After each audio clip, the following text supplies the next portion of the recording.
Welcome to the Learning Storyteller, where stories spark curiosity.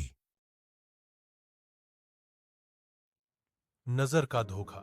गांव के किनारे एक पुरानी हवेली थी, जिसके बारे में लोग कहते थे कि वहां जो दिखता है वह सच नहीं होता।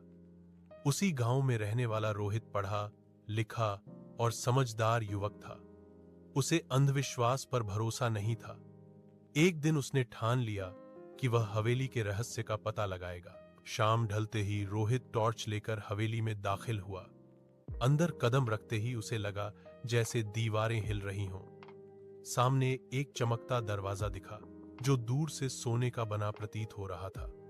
रोहित को लगा कि शायद कोई छुपा हुआ खजाना है। जैसे जैसे वह पास गया, दरवाजा और चमकने लगा। उसकी आंखें उस चमक से चकाचौंध हो गईं। अचानक उसे किसी के हौंसने की आवाज सुनाई दी। पीछे मुड़कर देखा तो एक बूढ़ा आदमी खड़ा था।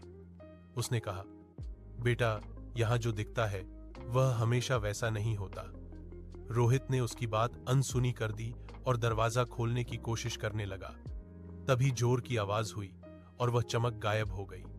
सामने बस टूटी हुई लकड़ी का दरवाजा था। रोहित को समझ नहीं आया कि अभी क्या हुआ। बूढ़े आदमी ने उसे पास बुलाया और बोला, यह हवेली इंसान की नजर को धोखा देती है।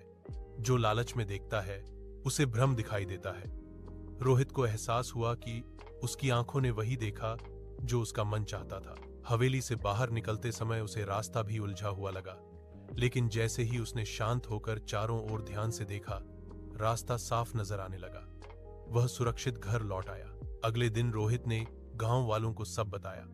उसने कहा, हम अक्सर बिना सोचे समझे वही मान लेते हैं जो आंखों को दिखता है, जबकि सच उससे अलग भी हो सकता है। सीख, केवल नजर पर नहीं, समझ और विवेक पर भरोसा करें, क्योंकि कई बार नजर हमें धोखा दे देती है।